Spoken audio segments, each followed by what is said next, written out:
Следната програма е овозможена од пријателите и партнерите на Джойс Мајер службите. Бог се обидува да ти даде одговори кои ќе ти помогнат да не паднеш во неволја. И тој нема да се предомисли. Не си правиш ништо добро ако го игнорираш него, надевајќи се дека тој ќе ти даде полесен одговор на редниот пат, бидејќи тоа нема да се случи.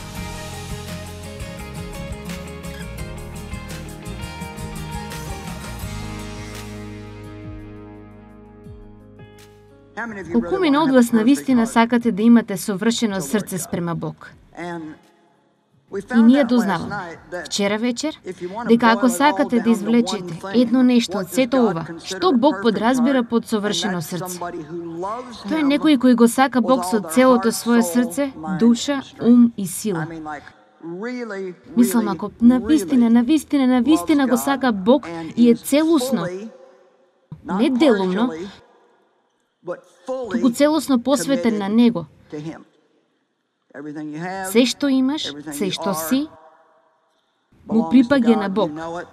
Вие го знаете тоа и тоа е на Негово располагање. Исус рече, мислам дека се наоѓа во Јован 14. Ако ме сакате, вие ќе се покорувате на мене. Јас мислам дека можете да го слушнете ова на два различни начина. Можете да го слушнете како ако ме сакате, ќе ми се покорите. Јас мислам дека тоа е повеќе како ветување дека ако навистина ме сакате мене, покорноста ќе биде плодот од таа љубов. Тоа нема да бидат нешта за кои се чувствуваш дека мораш да ги правиш, а за кои се мачиш. Ќе сватиш дека само затоа што го сакаш Бог, ќе сакаш да го правиш она што Тој сака да го правиш. Сега, секогаш постои друга страна од нас која сака да се бори со се што е добро. Библијата вели дека ние сме мртви за гревот, но не вели дека гревот е мртов. А се додека сме овде на оваа земја, ние ќе мора да се справиме со искушенијата на гревот. И телесноста понекогаш сака да го прави грешното нешто, но духот не сака да го прави грешното нешто. Затоа понекогаш се чувствуваш како да си во битка постојано. Те влечи во два различни правци. Така, тоа е многу едноставно ако го храниш својот дух со зборот Божие. И тоа доаѓа во многу различни форми. Од моментот кога си дошол овде, ти си почнал да се вдлабочуваш во Словото. Музиката е полна со Словото. Секој кој ти рекол нешто овде е полн со Словото. И денес, јас сакам да ви зборувам за параболата на сејачот. Тоа е толку важно во зборот Божи, затоа што навистина тоа е парабола за два различни вида на Библијата вели почва, но навистина зборува за 4 различни видови на срца. 4 различни услови на срцето и како тие различни срца слушаат или не го слушаат Божиот збор. Сега, овде има неколку илјади луѓе денес и тие ќе бидат умножени во многу повеќе илјади и дури милиони кои ги гледаат преку телевизија околу целиот свет и некои ќе добијат повеќе од она што ќе го кажам отколку другите. Некои ќе го слушнат она што јас го велам и тие ќе делуваат на тоа што го кажувам. И тие ќе почнат да гледаат добри промени во нивниот живот, но некои навистина нема да направат ништо со тоа. Некои ќе останат фокусирани, токму на оно што го велам. Други ќе дозволат нивниот ум да лета на секаде и ќе си седат таму со насмевка на нивното лице. А тие навистина нема да добијат ништо, затоа што тие всушност не слушаат. И така, јас знам што Бог има направено во мојот живот. И јас знам што Тој може да направи и сака да направи и прави во вашите животи. Јас многу сакам вие да го имате добриот живот за кој Исус умре за да го имате. Единственото нешто кое ќе го направи тоа возможно е да знаете. Сега слушнете го ово што ќе го кажам. Знајте го Словото и превземете акција за оно што го слушате. Да слушате без да делувате е скоро бескорисно. Единственото нешто, ако само знаете многу работи, но не делувате на тоа, тогаш ние најчесто стануваме горди на сето тоа што го знаеме и сакаме да им кажуваме на сите останати што да прават. Но ако тоа не го правите самите, тоа нема да ви го промени животот. Тоа не е само слушање, не е само подвлечување во вашата Библија, туку правење на она што го слушате. И така, целта за доаѓање на нешто вакво е да бидете охрабрени. Знаете, јас го правам тоа. Јас треба да се подобрам во таа област. И да, јас сум среќна што го слушнав ова денес затоа што навистина ми е потребна Твојата помош во оваа област, Господи. Никогаш не се замарајте да одите на црква, ако не одите со намерата да научите нешто што ќе ви помогне да раснете и да станете послични на Христос во вашиот секојдневен живот.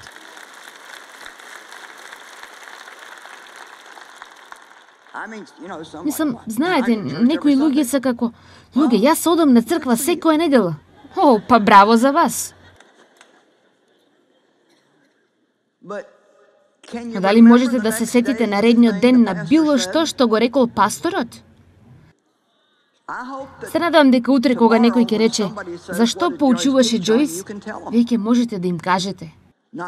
А не само: не знам, но беше многу добро.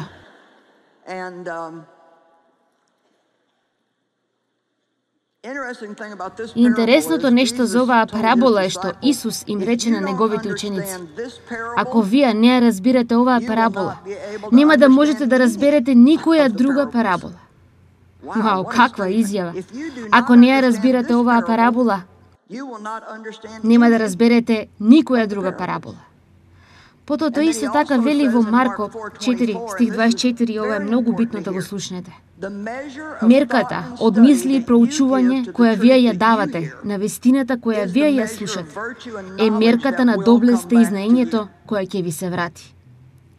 Дозволете да ви го кажам ово уште еднаш. Мерката на мисли и проучување, мисли и проучување која вие ја давате, на вистината која вие ја слушате, е мерка на доблеста, која што е друг збор за сила и знаење кој ќе ви се вратат. Јас го правам мојот дел, но сега, ако вие не го правите вашиот дел, вие, може би убаво си поминав, но јас сакам вие да имате повеќе од само убаво да си поминете.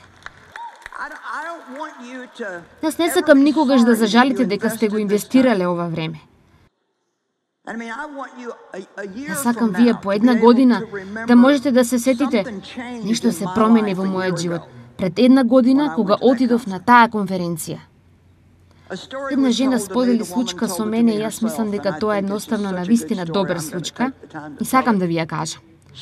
Таа беше на една од моите конференции пред неколку години и токму на таа конференција ние служевме оброци и така луѓето седеа околу масите, може би околу 8 или 10 на една маса, и така оваа жена дојде. Таа била злоупотребувана, имаше секакви проблеми во нејзиниот живот.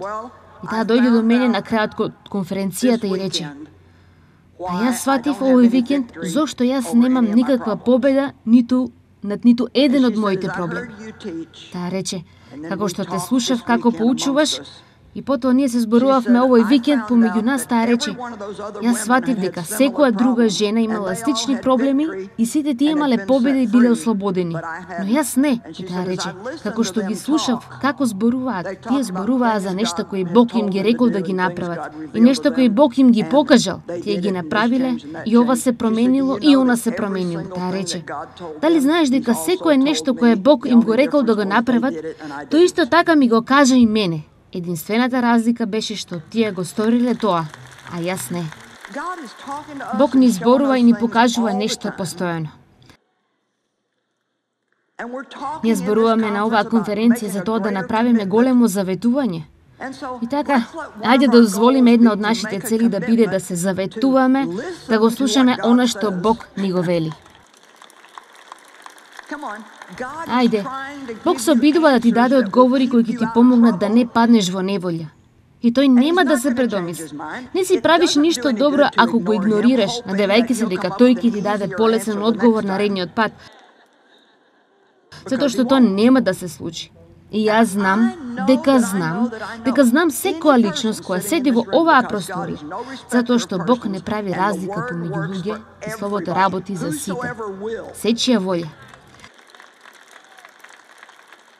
Секоја личност која ќе го научи Словото, проучува Словото и ќе го зачува внатре во себе, каде што тоа не е само информација, туку станува откровение и ти ќе делуваш на она што го вели. Постојано, не само еднаш за да видиш дали ќе работи. Ти не си го доведуваш животот до хаос со тоа што ќе направиш една грешка еднаш. Ти се заветуваш на тоа и ти го правиш оно што Бог го вели повторно и повторно. Никој не може да го стори тоа, а да се врати и да ми каже дека Бог не го променил неговиот живот.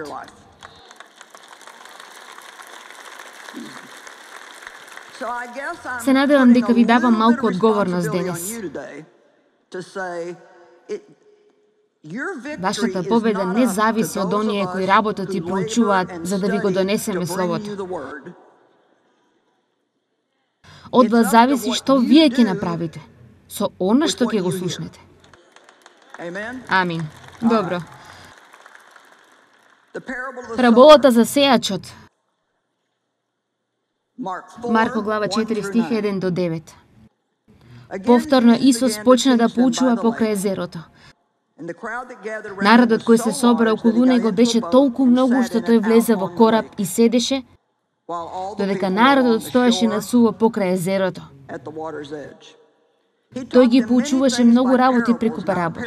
Сега, парабола е случка која прави некаква поента и во поуките своји тој им велеше: слушајте.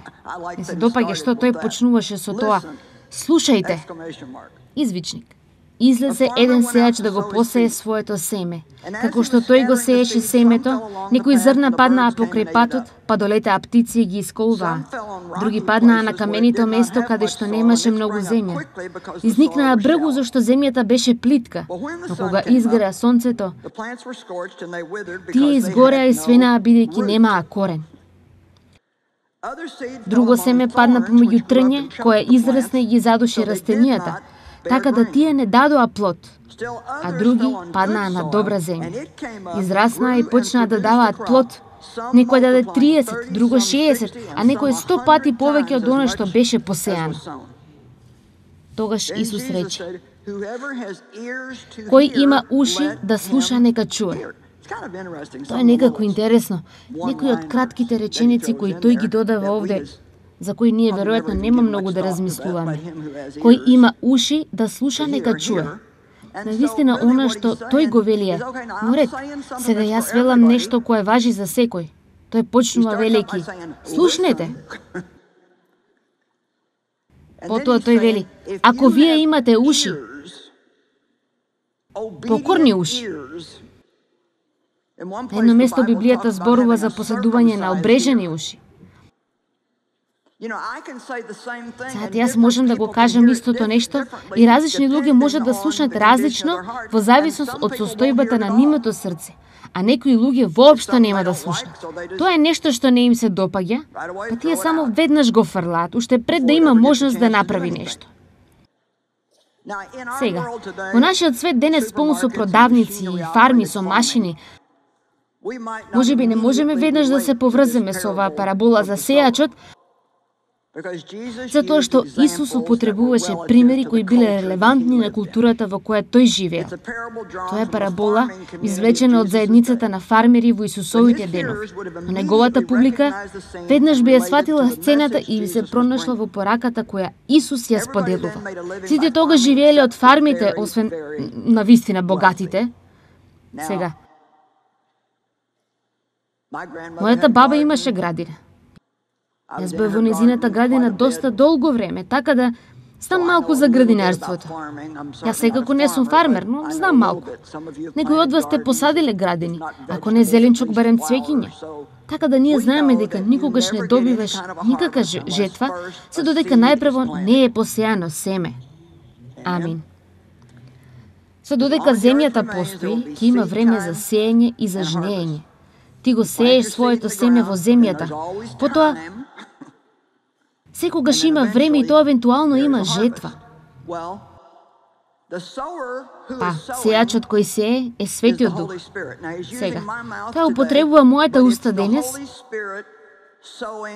но тоа е Светиот Дух кој го сее семето на Божиот збор во вашиот живот. Ако вие го земете ова и навистина го слушнете, вие навистина сте зграбчиле за нешто. Јас свакам дека најверојатно не можете да го запомните секое нешто кое јас го велам, но ние го правиме толку лесно денес, луѓето дури не мораат ни да ги погледнат своите Библии. Се е на екранот за нив. Јас мислам дека понекогаш ние не сме и направиле голема услуга на луѓето. Се во животот е толку лесно сега, што ние ни не мораме да... Треба да видите што јас порано требаше да правам, за да проучувам една порака сега. Вие само го вадите вашиот компјутер, толку едноставно можете да најдете се што сакате. Дори можете да побарате проповед на таа и таа тема. Не мора ниту да размислите, јас можам едноставно да симнам туѓа проповед, да дојдем овде и да ви ја проповедам. Но она што ја прави добра е колку работа јас инвестирам во неа и колку пати ја проверувам, повторно и повторно. Ви велам, јас сум убедена кога почнувам, но до моментот кога дојдам овде, мислам, ова не е, се надевам, за мене, јас знам, дека знам, така да можам да ви пренесам на таков начин, што го верувам тоа толку многу, што можам да направам и вие да го верувате тоа. Но тоа не се случува без работа и напор. Прочитав една изјава во книга која навистина ми се допаѓа. Секој може да биде толку блиску до Бог, колку што сака да биде. Едноставно, сето тоа зависи колку време тие се спремни да инвестираат во тоа. Бог не избира само неколку специјални луѓе, кои се оние, знаете, навистина блиску до него, а сите други едноставно не ја добиваат таа можност. Сите ние имаме избор во животот за она што ќе правиме со нашето време. И така, нема ништо кажано во оваа парабола, па за некои луѓе добро испадна, не за други затоа што квалитетот на семето кој некои луѓе го добија беше подобро од другото. Семето кое јас го сеам денес е совршено. Тоа е здраво. Тоа е прекрасно семе. Така, нема ништо лошо со семето. Ако ти не добиеш ништо од ова, тоа не е заради семето. Тоа е состојбата на твоето срце и начинот на кој слушаш.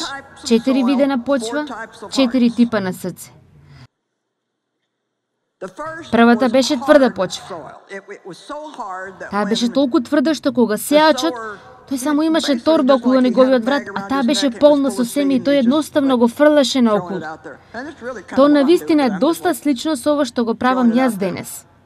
Јас само го фрлам наоколу. И возбудливо е да мислиме дека ние сме овде, во Охајо, со неколку илјади луѓе во просторијата, но оваа порака е снимена и ќе патува низ целиот свет на 100 различни јазици. Така, дали ние сееме денес? Фрламе семе наоколу. Но знаете, некои луѓе ќе налетаат на ова на телевизија и велат: "О, да, повторно тие библиските луѓе." Едноставно, затоа што тие имаат проблем со срцето. Тие имаат еден став. Некои луѓе имаат став против луѓе како мене и тие дури не сакаат да знаат зошто тие имаат таков став. Прекрасни се нештата кои ние ги веруваме, а ниту не знаеме зошто ги веруваме. Некој рече еднаш: "Така ние рековме." Добро. Некоја семе падна на тенка, каменлива почва, некоја падна помеѓу трње, друго падна на добра почва. Тој не им даде понатомашно објаснување токму во тој момент на толпата. Но подоцна, Исус ги зеде настрана своите ученици и им кажа: "Ако вие не можете да разберете оваа парабола, нема да можете да разберете ниту една друга парабола." Да бидам искрена, јас никогаш не помислев на тоа ниту приближно толку колку што размислував додека се подготвував за ова. И си помислив: знаете, ова е навистина битно. Тој вели: "Видете, Ако не го сватите ова, нема да сватите ниту една од параболите. Затоа, дозволете ми да се обидам да ви го објаснам ова и да видиме зошто Исус го рекол тоа. Прво, луѓето не разбирале зошто Исус дошол. Тие не сваќале. Тој дојде да донесе револуција. И револуција на некој начин значи дека нештата ќе бидат свртени од озгора надолу. Некој доаѓа и почнува да прави нешта кои никој до тогаш ги немал видено. И тоа ќе донесе големи промени. Луѓето не разбирале каква револуција тој носеше. Тие сакале, сега слушајте, тие сакале и очекувале тој да се дигне против неправедливата власт, да изгради земен престол за себе си и да владее над светот. Неговите ученици навистина мислеа дека тој ќе се изгради престол некаде и дека тие ќе бидат најважните луѓе. А тој само ќе дава заповеди и ќе направи се да биде правилно. Исус објавил уште на почетокот од неговата проповед, од неговата служба дека Царството Божјо е овде. Тој им представуваше многу поразлично царство и тоа е царството во кое ние живееме. Во сред светот во кој живееме, кој е вид на царство. Ние, верниците во Исус Христос, ние живееме во друго царство, кое е како тајно царство, кое никој не може да го разбере, освен ако не поверува. Ние го разбираме, но светот не го разбира. Амин.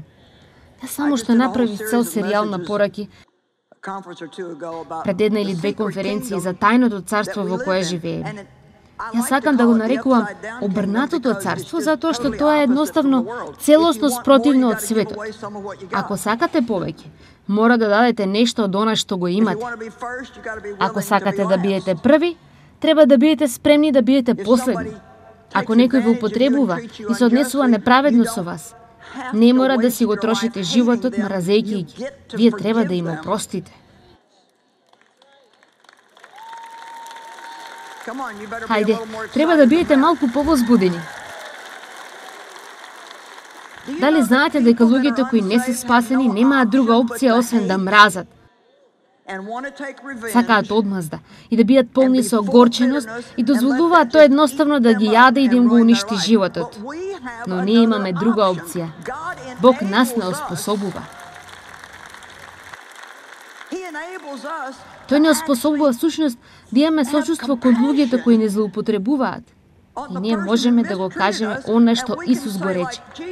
Татко, прости им, тие не знаат што прават.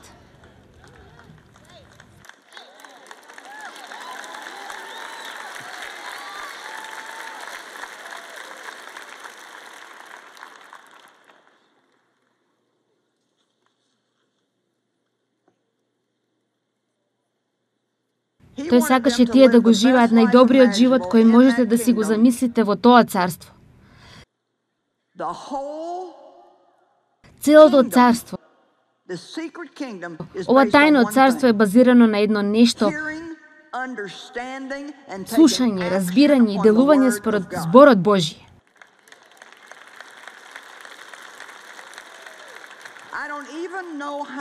Јас ниту не знам како да кажам на некој кој се уште не знае колку се мокни зборовите во оваа книга. Мислам, Мајк споделуваше само неколку сведошта со мене денес од неколку прекрасни амиш девојки кои се овде.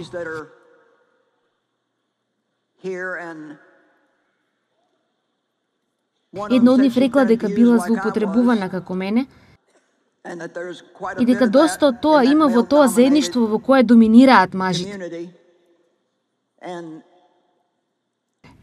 Таа барала помош, отишла во градската библиотека и нашла неколку од моите книги. Мислам дека е нашла бојното поле на умот. Нејзиниот живот станал целосно променет и сега таа поучува.